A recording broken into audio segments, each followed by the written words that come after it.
Eu sou Cleto Kavesky Pérez, sou professor da Unila desde 2011 e leciono principalmente nos cursos de Ciências Biológicas, Biotecnologia e Ciências da Natureza e no mestrado em Biodiversidade. Oi, Cleto. Para a gente começar, cara, eu queria que você explicasse assim bem de forma didática o que é biodiversidade, o que a gente entende por biodiversidade. Uhum. Então, Luiz, biodiversidade é um conceito, assim, pelo conceito mais comum, seria a variedade e variabilidade de organismos. Então, a gente está acostumado a pensar em biodiversidade, talvez o conceito mais comum é a gente pensar em número de espécies, né? Número de espécies que convivem com a gente aqui no planeta, ou que conviveram, né, no passado, mas pela definição mais usual, a diversidade é essa variedade e a variabilidade, que seria o potencial também de variação, né? Então, não está restrita só a diversidade de organismos, mas o potencial de mudança, a variação dentro, né, dos organismos, a variação genética, por exemplo, dos organismos. Então essa né, num nível menor, né, no nível genético, e também níveis maiores, né, da própria relação entre os organismos, da própria formação ecossistêmica, isso também é biodiversidade. Então, basicamente, a gente tem vários níveis de diversidade, né, desde do menor até o maior, e uma coisa bem legal é que a biodiversidade produz relações e organismos que não se repetem, né? A gente pode usar o exemplo nosso, né, humano. Cada pessoa tem pelo menos alguma coisinha genética que é diferente da outra, né? Mesmo gêmeos têm alguma coisinha diferente. E os organismos são, né? Tem essa diferença, né?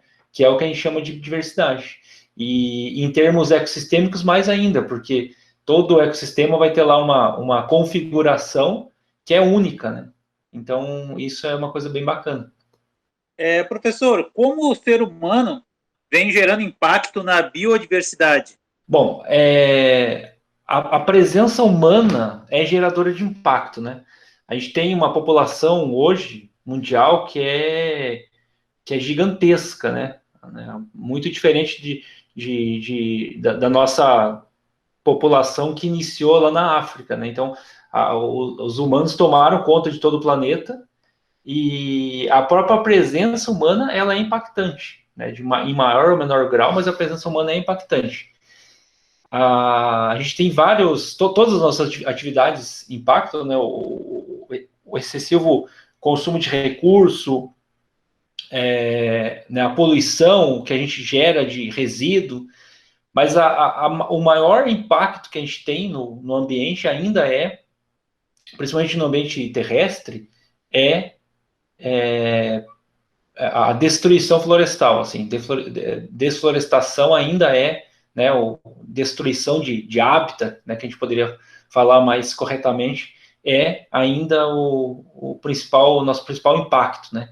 Mas junto com a destruição de hábitat, seguramente outras causas, né? Como além de a gente estar destruindo o ambiente, matando o organismo, a gente está dando espaço para algumas poucas espécies crescerem, né? O que a gente chama de introdução de espécies invasoras, poluindo, né? Ou explorando algum organismo. Então, esse conjunto aí, a gente poderia falar que é o impacto que a gente causa, né? O nosso modo de vida atual causa essa série de impactos. Professor, a gente vê que muito se fala que a biodiversidade é muito importante, só que a gente percebe que não tem uma conscientização, para algumas pessoas, está muito longe de se preocupar com isso. Na sua opinião, por que essa conscientização não acontece na proporção que deveria? Boa pergunta, Roberto. talvez, para as pessoas dimensionarem e compreenderem a importância da biodiversidade, né? A gente vive nesse modelo de sociedade que talvez a gente não percebe o quanto a gente é dependente da biodiversidade, né? Talvez a dimensão mais fácil assim, de a gente perceber é questão de recurso, né? A gente sabe que o alimento que a gente consome é recurso natural, né? Mas a gente não percebe que a maior parte das nossas atividades vem da natureza, né? Quando a gente usa energia elétrica, por exemplo, a gente não tem a dimensão que, por exemplo, no Brasil, a maior parte vem de hidrelétricas, e essas hidrelétricas funcionam porque tem um ciclo hidrológico né, que está trabalhando. E esse ciclo hidrológico é totalmente dependente de conservação de áreas florestais e de conservação de clima, né? Então, a falta da manutenção do ambiente causaria rapidamente um problema, um colapso do sistema energético. A água que a gente consome é um produto natural, a gente pode imaginar que tem água em grande quantidade, porque tem rios e tem chuva, só que a nossa água potável, ela é totalmente dependente de manutenção da qualidade do ambiente, né? Se a gente não mantém o ambiente saudável, a gente vai estar consumindo uma água de péssima qualidade, né? Tem algumas coisas que o sistema de tratamento pode dar conta de remover, mas nem tudo, né? Então, eu acho que até que o fato de a gente viver num país onde a nossa qualidade do ambiente ainda é resiliente, a gente não tem, de repente, a percepção de como seria viver sem esse recurso, né? Então, talvez até a garantia de recursos que a gente tem dificulta a visualização de como seria viver num ambiente sem isso. Professor, como que a gente pode pensar, trazer mais alguns exemplos de como a redução da biodiversidade ela afeta a economia e o desenvolvimento? Bom, eu acho que alguns exemplos que estão bem na mídia atualmente é o caso de polinizadores. Assim, a gente sabe que insetos, né, e outros organismos fazem o que a gente chama de serviço ecossistêmico.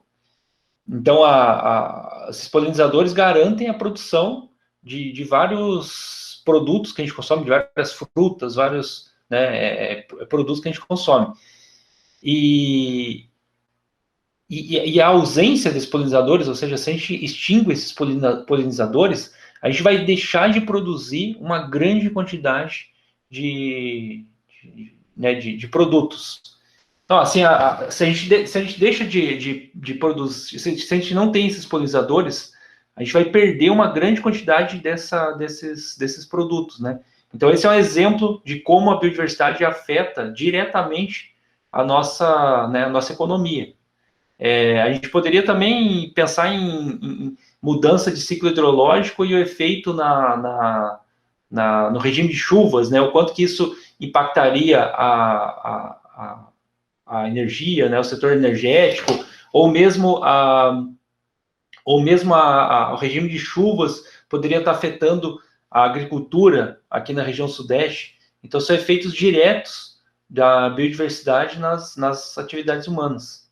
Cleto, fazendo uma amarração, então, com esses exemplos que você nos trouxe, né, dos impactos diretos, né, da redução da biodiversidade, do meio ambiente, na nossa economia, né, essa questão dos polinizadores que afetam toda a cadeia de produção de alimentos, né, e também essa questão da água, né, que está muito evidente agora com a crise hídrica, né, a gente está com essa crise hídrica se estendendo já há quase 2 anos, a região de Curitiba sofrendo de uma forma muito mais direta, né, aqui, dando exemplo aqui do Paraná, né, essa crise hídrica, nós aqui do Oeste não sofremos tanto, mas a hora que a gente extrapola para esse exemplo que você nos deu, né, não é só a falta d'água na torneira de casa, né? É o possível colapso de toda a produção energética, né? Então, se a gente for extrapolando os efeitos disso, entra em cenários catastróficos mesmo, né?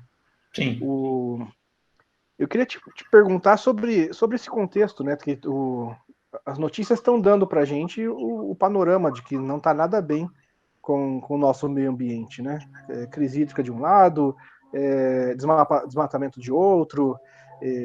Como é que a gente está assistindo isso tudo super preocupado, né, com essas questões? Desmatamento na Amazônia, o Pantanal pegando fogo. Isso está sendo facilitado, inclusive, por alterações nas legislações de proteção ambiental, as políticas públicas de meio ambiente também sendo desmontadas, né? Só que a gente vê, no âmbito internacional, um movimento contrário, pelo menos quando direcionado para a gente, né? As empresas estão cada vez mais, os países estão cada vez mais pressionando o nosso país para que a gente assuma posturas mais sustentáveis, né? Você avalia que isso pode ser uma grande força aí para, pelo menos, frear um pouco o avanço dessas políticas de desmatamento, políticas de degradação do meio ambiente no nosso país? Olha, Ramon, espero que sim. De fato, o mundo todo se preocupa muito, né, com essas mudanças climáticas que a gente vem sofrendo ultimamente. Os países, vários países do mundo, né, o mundo todo, na verdade, se preocupa. Países insulares, né, países que formados por ilhas, tem uma preocupação assim de como continuarão sobrevivendo, né? Porque se a gente tem um cenário que cada vez mais se consolida de aumento de temperatura e aumento de nível do mar, esses países podem perder grande parte do seu território, né? Ou a maior parte do seu território, em alguns casos. Vão ter que mudar cidades inteiras, né? Então, o mundo todo se preocupa muito com isso, né? E se sabe, né, já tem dados suficientes para a gente perceber que uso de recursos fósseis em larga escala, como a gente está fazendo atualmente no planeta, e degradação de florestas são dois fatores assim que estão contribuindo muito para essa mudança de regime climático global. Então, o Brasil ainda anda na direção contrária, né, ultimamente. A nossa degradação tem aumentado nos últimos anos. E para além dessa grande quantidade de floresta queimada ou floresta degradada todo ano, né, que vira CO2 e que impacta no regime climático do mundo, a gente tem a alteração do clima aqui na região, né? Então, hoje em dia é bem debatido esse conceito de que a Amazônia ela é um bioma que se retroalimenta, assim, né? Ela é uma floresta que ocorre em uma região tropical, úmida, mas ela produz o regime de umidade também onde ela ocorre, né? Então, o que acontece? Toda a planta faz a transpiração, né? Toda a planta, né, quando cresce, quando retira a água do solo, ela elimina uma grande quantidade de água para a atmosfera, né? Isso é bem conhecido, é um fenômeno bastante conhecido. Só que a quantidade é muito além do que a gente imagina, assim. Tem árvores grandes que liberam até 1.000 litros por dia de água. Então, uma quantidade enorme, assim. E agora, imagina na floresta amazônica, onde a gente tem o maior número de árvores, né, reunidas num único lugar no mundo, assim. Se a gente imagina a quantidade de vapor de água que é produzido, a estimativa é que a gente tenha mais ou menos a mesma quantidade do rio Amazonas. A gente tem um outro rio que é produzido de vapor na atmosfera, né? O rio Amazonas é o maior rio do mundo, né? 20% de toda a água do mundo cai ali. Então é mais um rio Amazonas que é produzido pela vegetação, né? Por essa vegetação. E esse rio, ele vem pela atmosfera e vem caindo como chuva desde a região lá da própria Amazônia, né, retroalimentando o sistema, mas caindo no Pantanal e vindo aqui na região sul e sudeste do Brasil. Então, toda essa nossa região agrícola é totalmente dependente, né? A região agrícola, o que a gente produz aqui, a soja, né, o milho que é produzido aqui, as hidrelétricas aqui do sul, mesmo lá da Argentina, são totalmente dependentes desse regime de umidade que é produzido na Amazônia. Se a gente perde essa floresta, ou perde esse regime de umidade, né, não precisa nem perder toda a floresta, mas perde esse ciclo, a gente tem problemas seríssimos na nossa região, né? A gente já vê isso acontecendo. As pessoas que moram em São Paulo, né, sempre que eu converso com pessoas que moram em São Paulo, mesmo em Curitiba, as pessoas já sentem isso, já falam, né, dentro dessa geração, que São Paulo não é a mesma cidade, né? As pessoas de Curitiba, ontem ainda eu estava conversando com uma curitibana, me falando que Curitiba não é a mesma cidade, né, que existiu no passado, aquela cidade úmida, aquela cidade que chovia, né, o tempo todo. Eles já estão em crise hídrica nos últimos anos, faltando água, né, em Curitiba, coisa que é com uma serra gigantesca lá, próximo da Serra do Mar, e mesmo assim faltando água.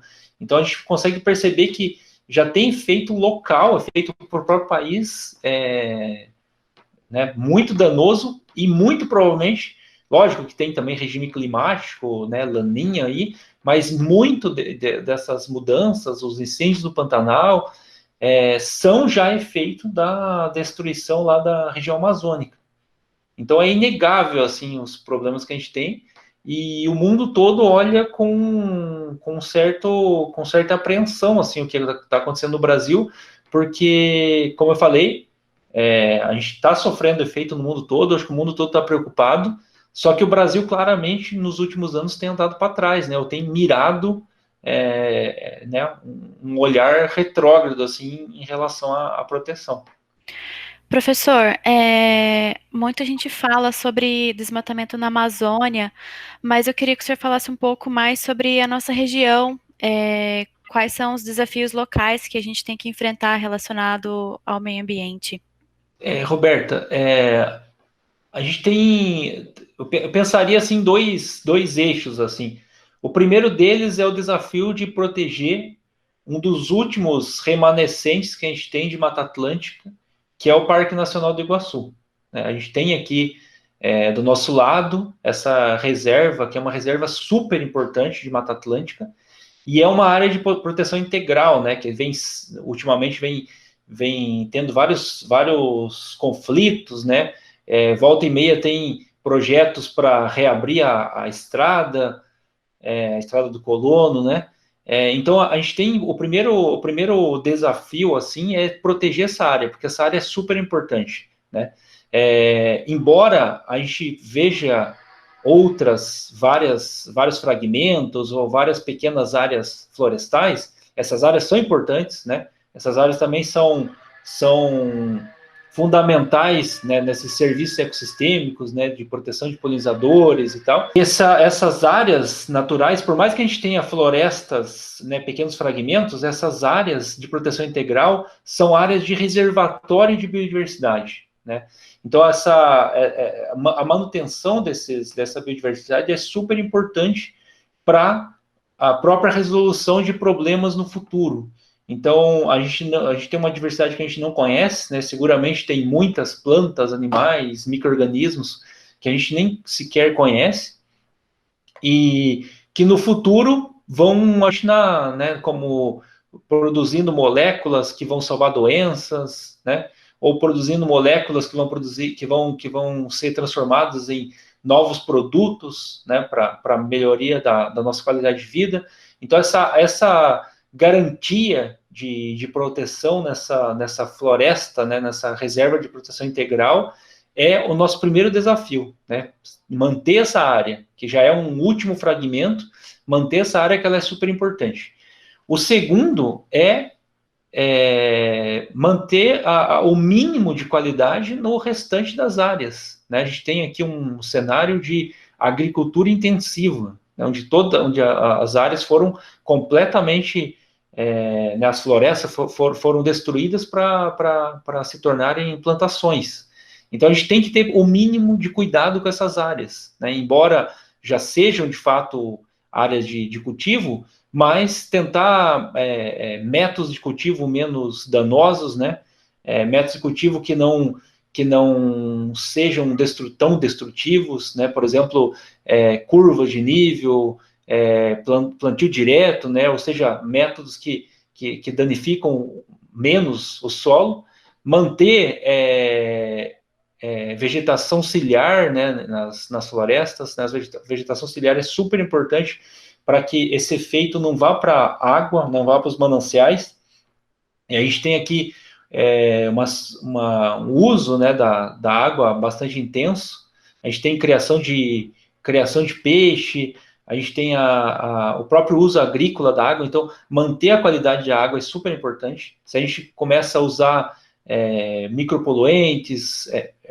poluentes que vão ocasionar entrada de micropoluentes na água, ou se a gente vai usar grande quantidade de adubação, tudo isso ocasiona resíduos que vão parar na água e diminui a qualidade da água. Então, a diminuição da qualidade da água significa que a gente pode não ter, ou pode usar, melhor dizendo, usar muito recurso para poder ter uma água potável. A gente tem água em grande quantidade, aqui na região de Foz, que é abastecido por água superficial, a água tem um custo de tratamento baixo porque a água vem relativamente limpa. Mas se a gente tiver uma degradação da qualidade, a gente não vai ter mais essa possibilidade, né? Ou mesmo grande parte das cidades aqui na nossa região, na região oeste, que utilizam água de subsuperficial, né, água subterrânea, a própria qualidade dessa água tem sido degradada, né? E a manutenção da qualidade da água passa por manter o mínimo de floresta ou de reserva legal florestal, né? Ou um controle no uso de adubo ou de poluente agrotóxico, né?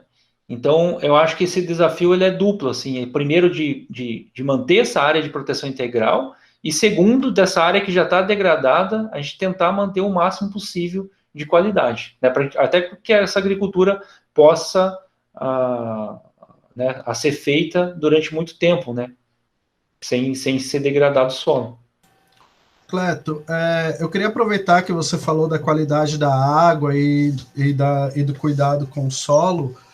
Aqui na nossa região, uma região bem agrícola mesmo, né? Já quase não temos mais a mata original, mas eu queria te perguntar como está a qualidade da nossa água? É feito algum monitoramento tal dessa água que é consumida em Foz do Iguaçu, dos nossos mananciais?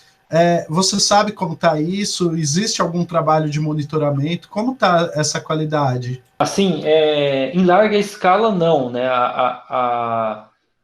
Esse monitoramento é feito, assim, a Itaipu monitora a qualidade da água, né? Até porque isso faz parte, né, do acordo, da própria construção da represa. As empresas que captam água fazem essa análise de parâmetros que são importantes para a água para consumo, mas de modo em larga escala, não. Assim, a gente tem ainda muito problema de ter a noção de como está a qualidade da água. Não só superficial, como subsuperficial, né? A água subterrânea. Então, a gente está aqui em cima de dois aquíferos importantes, né? Que é o aquífero Serra Geral e o aquífero Guarani. Então, são aquíferos bem importantes. E a gente não tem nem noção exata do que a gente pode estar liberando para esses aquíferos, né? Mas os dados, assim, que têm sido produzidos mostram que esse aquífero, pelo menos esse mais utilizado, que é o Serra Geral, já vem sofrendo contaminação decorrente de centros urbanos e de agricultura. Então, esses mananciais, a gente não tem noção de quanto estão sendo impactados, mas é fato que eles vêm sendo impactados, né? a degradação do ambiente, a degradação de vegetação ciliar, né, a liberação de grande quantidade de nutrientes, né, que vem da adubação, impactam fortemente esses ambientes, né? A perda da biodiversidade é um fato, né? A gente já tem esses ambientes com perda de biodiversidade, mas a própria qualidade da água para uso humano vem sendo degradada, né? Por isso que eu até afirmei antes que né, um desafio é manter pelo menos a qualidade da água como a gente está agora, né? Porque em alguns aspectos assim, depois de degradado, é muito complicado a descontaminação, né? Imagina se a gente degrada a qualidade da água desse aquífero. A gente tem a grande parte, a maior parte das cidades aqui do oeste do Paraná que sobrevive, né? Que a água potável vem do aquífero. Se a gente degrada a qualidade desse aquífero e não pode mais usar, da onde a gente vai trazer água, né? E não é tratamento simples, né? É tratamento que custaria muito caro para fazer limpeza. Então, talvez não valoriza ou não percebe o quanto que valia a pena investir agora, né, para manutenção, porque não tem nem ideia do custo depois de ter degradado isso. Legal, Cleto.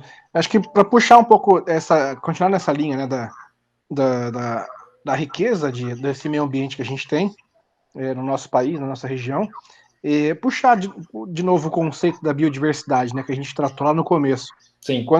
Sempre quando alguém mais curioso ou que teve a oportunidade de viajar para outros países, né, e conhecer outros biomas, percebe a grande diferença que é uma floresta brasileira, né, tropical, de uma floresta de outros países. Por exemplo, uma floresta lá na Patagônia, que tem 2 ou 3 espécies de árvore só, em decorrência da nossa, que tem, sei lá, dezenas, centenas de espécies, né? Eu queria que você falasse um pouco dessa riqueza, né, dessa rica diversidade de vida que a gente tem espalhado por todo o nosso país, e o tanto que esse desmatamento e as ameaças à biodiversidade também impactam em pesquisas futuras, né? Porque a gente tem ali elementos que a gente nem sonha em descobrir ainda, né? Estamos descobrindo espécies novas ainda em 2021.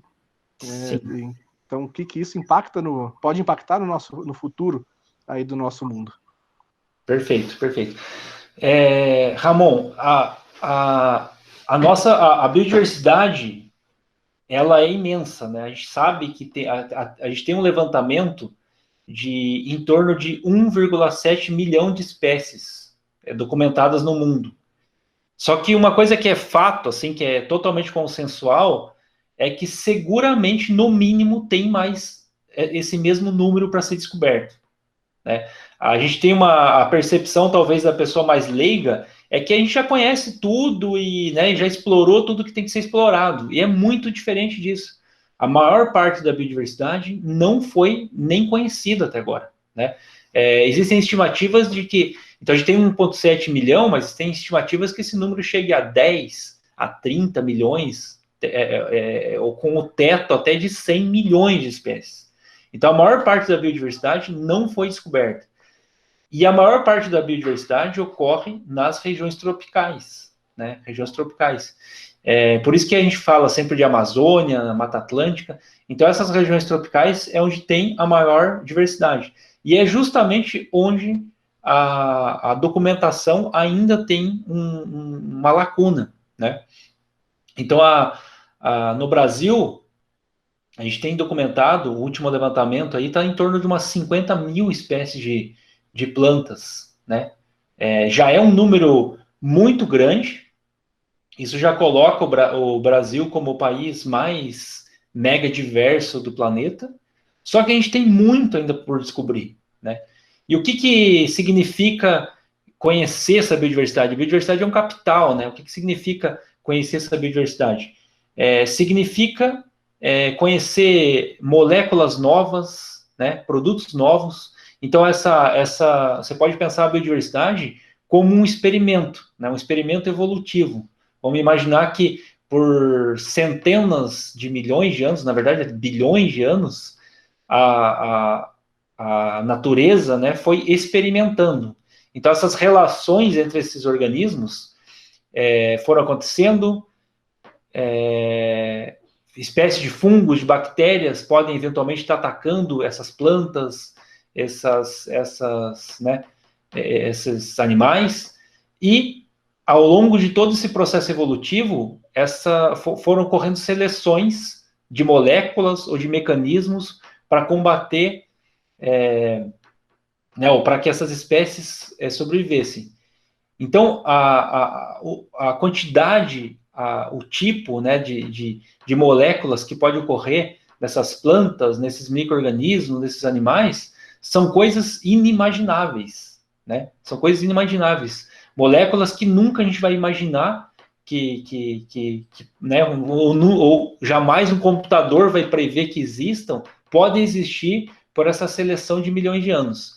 E essas moléculas são moléculas que muito provavelmente vão permitir que a gente cure doenças, né, como eu falei, a grande parte de cura de doenças ou de controle, né, de doenças saem da biodiversidade. Eu tenho uma raiz na biodiversidade. Então, é super importante que a gente mantenha esse capital. Estudar isso demanda muito esforço, mas como a gente não consegue fazer um estudo disso tão rapidamente, que a gente tenha consciência da conservação disso, né? Então, a biodiversidade tem um valor imenso. A região tropical, o Brasil, tem uma das maiores biodiversidades do mundo e um potencial enorme de exploração dessa biodiversidade, né? Pessoal, então, quem puder, se inscreve no canal da Unila, deixe perguntas e curta esse vídeo.